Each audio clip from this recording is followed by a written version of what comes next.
జోయాస్ proprietary ayurvedic medicine. అందమైన ఒత్తైన చుట్టూ జోయాస్ తోనే సాధ్యం.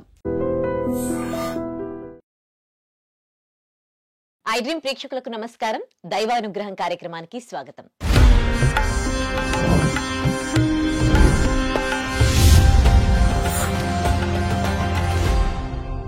కార్తీక మాసం యొక్క విశిష్టత, కార్తీక పౌర్ణమి యొక్క ప్రత్యేకత గురించి తెలియజేయడానికి మనతో ఉన్నారు ప్రముఖ ఆధ్యాత్మికవేత్త మాతా పద్మజానందాజీ.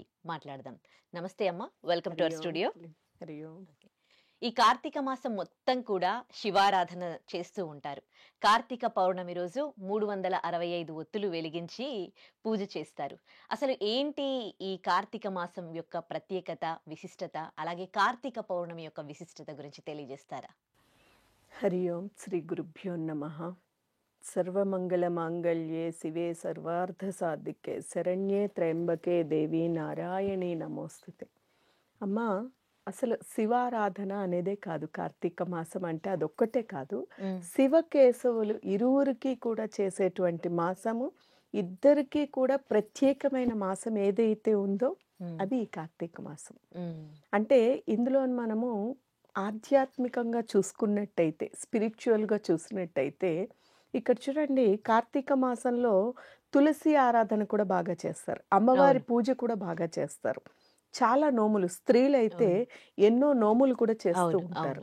ఇవన్నీ ఏంటంటే ఈ యొక్క మాసము, కార్తీక మాసం ఏంటంటే ఆధ్యాత్మికంగా చూసినట్టయితే పరమాత్మ స్వరూపం, చైతన్య స్వరూపమైనటువంటి ఆ పరమాత్మ అంటే ముగ్గురు యొక్క కలయిక, ముగ్గురు ఒకటి వేరు కాదు ఒకటే అనేటువంటి యొక్క మన యొక్క సాంప్రదాయం ఏదైతే ఉందో దానికి ప్రతీకగా కూడా మనం చెప్పుకోవచ్చు.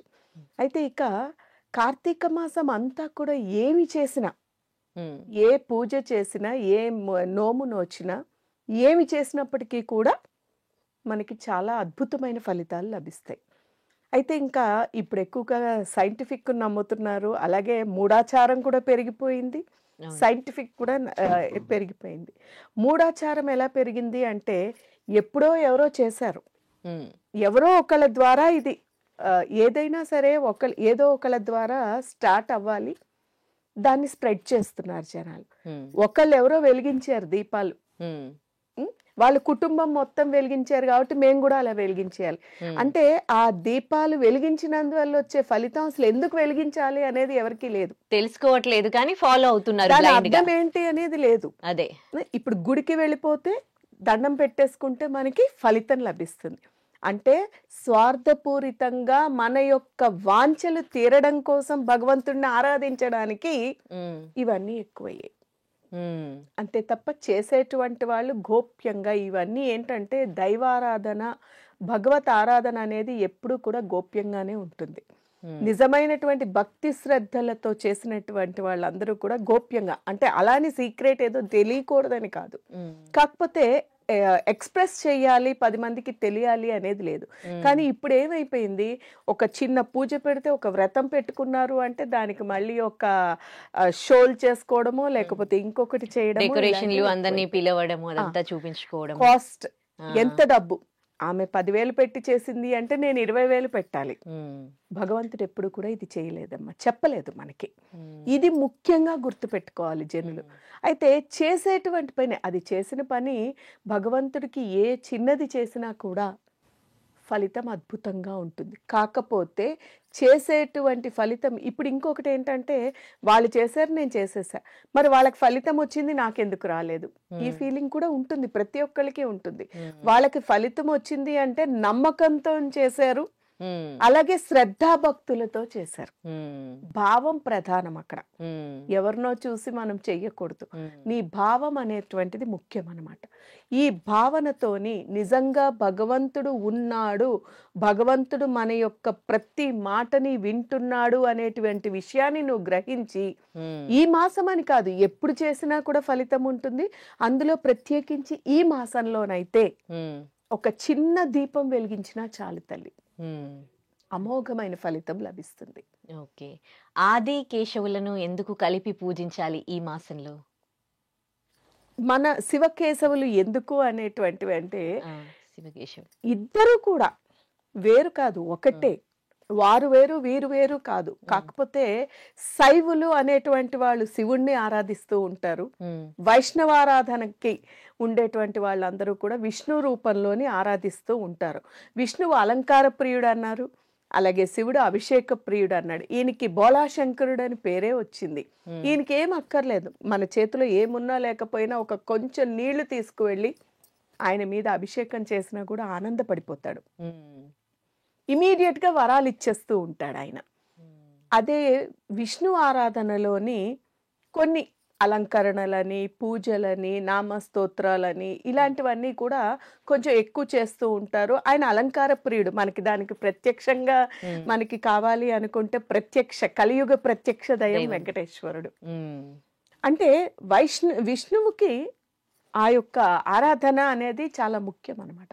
దాని గురించి అలా చేస్తారు. అలంకరణ ఆరాధన ఇష్టం ఆయనకి.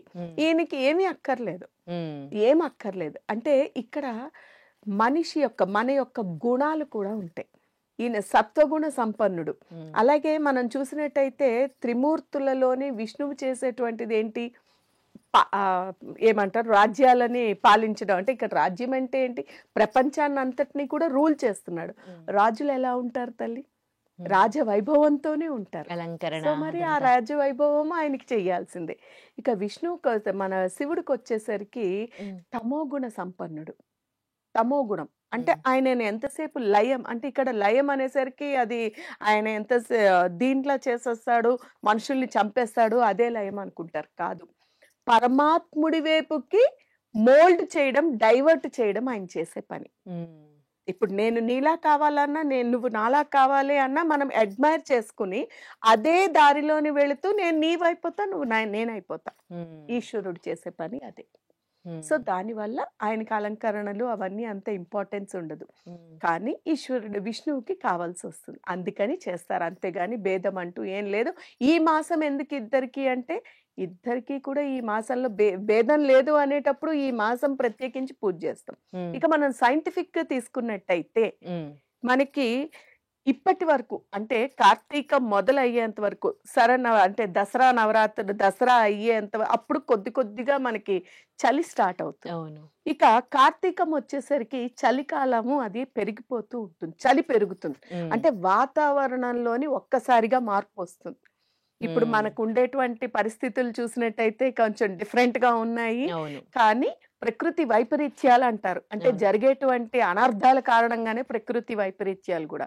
కానీ అసలైతే కార్తీక మాసంలోని చలి పెరుగుతూ ఉంటుంది. మనం సైంటిఫిక్ చూసినట్టయితే ఈ కాలంలోని చలి పెరుగుతూ ఉండేసరికి మనకి ఆటోమేటిక్ గా తెలియకుండానే మన బాడీలోని చేంజెస్ వస్తాయి, క్లైమేటిక్ చేంజెస్ ఖచ్చితంగా వస్తూ ఉంటాయి.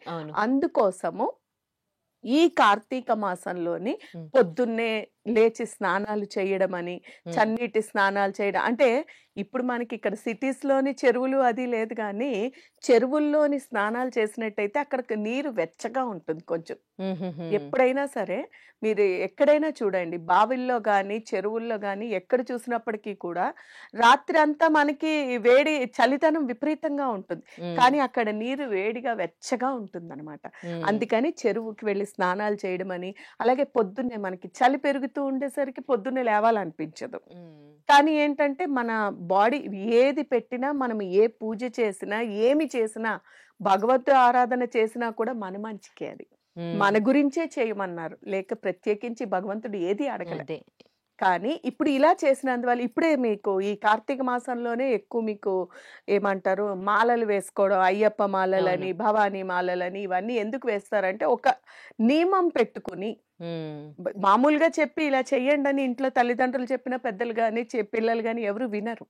అదే ఒక నియమం పెట్టుకుని, ఆ నియమమే ఈ యొక్క మాలలు. కానీ దాన్ని కూడా విపరీతాలు చేసేసారు. అసలు రీజన్ ఏంటంటే ఈ మాల అంటే ఒక ఆర్డర్ కావాలి అంటే, దాంట్లోని నడవాలి అంటే కనీసం మినిమం టు మినిమం దానిలో లైన్ లో పడ్డానికే మనకి టైం పడుతుంది. సో అందుకనే మండలం రోజులు అన్నారు. అంటే ఈ 41 days కంటిన్యూ చేస్తూ ఉన్నాము అంటే మనకి ఇంకా బాడీకి హ్యాబిచ్యుయేట్ అయిపోతుంది. మెంటల్లీ, ఫిజికల్లీ అన్ని రకాలుగా మనం రెడీ ఉంటాం. ఇంకా వద్దన్నా మనకి మర్చిపోదామన్నా కూడా అప్పుడు చేసినది మళ్ళీ మళ్ళీ గుర్తొస్తూ ఉంటుంది కాబట్టి అలా చేస్తూ ఉంటారు. సైంటిఫిక్ గా చూసినట్టయితే రీజన్ ఇదనమాట. ఓకే. ఇక పౌర్ణమికి వచ్చినట్టయితే పౌర్ణమిలో ముఖ్యంగా ఏ పౌర్ణమైనా మన యొక్క టైం మారడానికి గాని, మన విషయాలు మారడానికి గాని పౌర్ణమి, అమావాస్య అనేటువంటివి మనకి చాలా ఇంపార్టెంట్. మన ఆధ్యాత్మికంగా గాని ఏ రకంగా చూసినా మన హైందవ సాంప్రదాయం ప్రకారము పౌర్ణమి, అమావాస్యలు. అమావాస్య అంటే అదేదో తప్పుడు దారికి చేసేటువంటి పూజలు అనుకుంటారు. కాదు, రెండు కూడా అమావాస్య. మీరు చూడండి, ఏ నవరాత్రి మొదలైనా కూడా అమావాస్య నుండి మొదలైతాయి, పాడ్యమి నుండి. అంటే ఇక్కడ చంద్రుడు ఎప్పుడూ కూడా మారుతూ ఉంటాడు, డే బై డే మారుతూ ఉంటాడు. అమావాస్య వచ్చేసరికి అర్ధచంద్రాకారానికి వచ్చేస్తాడు. అదే పౌర్ణమి నుంచి అమావాస్యకి వెళ్ళేసరికి పూర్ణచంద్రుడు కాస్త వెళ్ళిపోతాడు. అంటే సారీ, ఇటు అటు మనం అనుకున్నాం, కానీ పౌర్ణమికి వచ్చేసరికి అమావాస్య నుంచి పౌర్ణమికి వచ్చేసరికి పూర్ణచంద్రుడు వస్తాడు. కానీ పౌర్ణమి నుంచి అమావాస్యకి వెళ్ళేసరికి చంద్రుడు తగ్గుతూ ఉంటాడు. అయితే ఎప్పుడైతే పూర్తి చంద్రుడు, పున్నమి చంద్రుడు అంటాం, ఎందుకంటే ఆ రోజు ఏ ఆరాధన చేసినా వెన్నెల, భగవంతుని వెన్నెల, చంద్రుడు దేనికి అంటే శాంతానికి, ప్రశాంతతకి మూలం. అలాగే భగవంతుడు, అది ఈశ్వరుడు అనుకోవచ్చు, మనం అమ్మవారి రూపంలో చూస్తే మన లలితా పరమేశ్వరియో ఆది పరాశక్తి, మనం ఏ రకంగా చూసినా కూడా అర్ధచంద్రుడు అక్కడ ఉంటారు పైన, చంద్రుడి పైన. అంటే వారిని ప్రసన్నం చేసుకోవడం కోసము, అంటే పరమాత్మ యొక్క అనుగ్రహాన్ని పొందడం కోసము పౌర్ణమి రోజు కనుక మనం ఆరాధన, అంటే ఈ యొక్క పౌర్ణమి పూజలు దేనికి అంటే వాంఛలు తీర్చుకోవడానికి, అంటే మన భౌతికమైన జీవితం ప్రశాంతంగా గడవడానికి, అమ్మవారి యొక్క ప్రసన్నం సంపాదించి అనుగ్రహాన్ని, అమ్మవారు కావచ్చు అయ్యవారు కావచ్చు ఏదనుకున్నా వారి యొక్క అనుగ్రహాన్ని పొంది మన జీవన విధానం అంతా కూడా సాఫీగా జరిగి ఎటువంటి లోటుబాటులు లేకుండా ఉండుకోవడం కోసం మనం పౌర్ణమి పూజలు చేస్తూ ఉంటాం అన్నమాట. అందుకనే పౌర్ణమి రోజే ఎక్కువ హోమాలు జరుగుతూ ఉంటాయి, భగవద్ ఆరాధనలు ఎక్కువ జరుగుతూ ఉంటాయి. అందులో ముఖ్యంగా కార్తీక పౌర్ణమి. ఈ కార్తీక పౌర్ణమి అంటే చలికాలం మొదలైంది అంటే మనకి డే తగ్గిపోతుంది, నైట్ పెరుగుతుంది. అంటే 5 అయ్యేసరికి చీకటి పడుతూ ఉంటుంది. ఈ చీకటిలోని చక్కనైనటువంటి దీపాలను వెలిగిస్తూ ఆ దీపంలోనే పరమాత్ముని చూసుకుంటూ నీళ్ళల్లో వదలడము, ఆ దీపాలకి నమస్కరించుకుని, అంటే మన జీవితంలో, అంటే మనలోని ఉండేటువంటి అజ్ఞానం అనే చీకటిని, అసలు రీజన్ అది, అజ్ఞానం అనేటువంటి చీకటిని తొలగించి మాలోని జ్ఞానం అనేటువంటి జ్యోతిని వెలిగించు పరమాత్మ అనేటువంటి ముఖ్య ఉద్దేశంతోని ఈ కార్తీక మాసంలో ఉండేటువంటి ఈ దీపారాధన చేసుకున్నట్టయితే ఫలితం అద్భుతంగా ఉంటుంది. కానీ అసలు రీజన్ వదిలేస్తున్నాము, వాళ్ళు పెట్టారు వీళ్ళు పెట్టారు, మేము దీపాలు పెట్టేస్తున్నాం అంటే ప్రయోజనం ఉండదమ్మా. ఎన్ని దీపాలు, 365 ఒత్తులు కాదు, నువ్వు ఎన్ని లక్షల ఒత్తులు వెలిగించినా కూడా ఉపయోగం లేదు. ఇప్పుడు బాగా డబ్బున్న వాళ్ళు ఉంటారు, డబ్బు లేని వాళ్ళు ఉంటారు. ఇప్పుడు డబ్బున్న వాళ్ళు అనుకోండి, ఇందాక మీరు చెప్పినట్టు చాలా చేస్తారు, బిల్వ పత్రాలు సమర్పిస్తారు, 10 రకాల ప్రసాదాలు పెడుతూ ఉంటారు. సో డబ్బు లేని వాళ్ళు ఉంటారు, అండ్ కొంచెం టైం తక్కువ ఉన్న వాళ్ళు, జాబ్ చేసే వాళ్ళు ఉంటారు. సో వాళ్ళలాగా చేయలేకపోతున్నప్పుడు వీళ్ళు ఫీల్ అవుతారు, అయ్యో అందుకే భగవంతుడి కృప మా మీద లేదేమో, వాళ్ళేమో ఆరాధిస్తున్నారు. అదే చెప్తున్నాను తల్లి, ఎప్పుడు అలా అనుకోవద్దు. భగవంతుడి కృప నువ్వు ఏం పెట్టావు, నువ్వు ఏం చేసావు అనేది కాదు, భావం ప్రధానం. ఇక్కడ నీ మనస్ఫూర్తిగా నువ్వు భగవంతుడిని తలుచుకున్నావు అంటే, నీకు టైం ఉండి నువ్వు చేయలేదనుకో, అది నీ తప్పు అవుతుంది. నీకు లోపలేముంది, చెయ్యాలి అనేటువంటి తపన ఉంది, కానీ నీకు టైం కలిసి రావట్లేదు. అంటే టైం కలిసి రావట్లేదు అంటే అది భగవంతుడికి తెలియదా?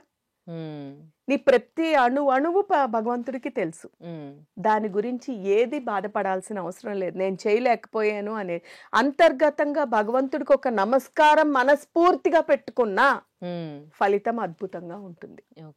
ఇప్పుడు ఇన్ని దీపాలు, దీనికి ఒక చిన్న ఎగ్జాంపుల్ చెప్పుకుందాం. అది మనము అంటే నాకు అనిపించింది నేను చెప్తున్నాను తల్లి. ఇప్పుడు గుళ్ళ పూజారులు ఉంటారు, వాళ్ళు 24 గంటలు దైవంతో కనెక్టివిటీతోనే ఉంటారు, దేవుడికి పూజలు చేస్తూనే ఉంటారు, దేవుడి దగ్గరే ఉంటారు.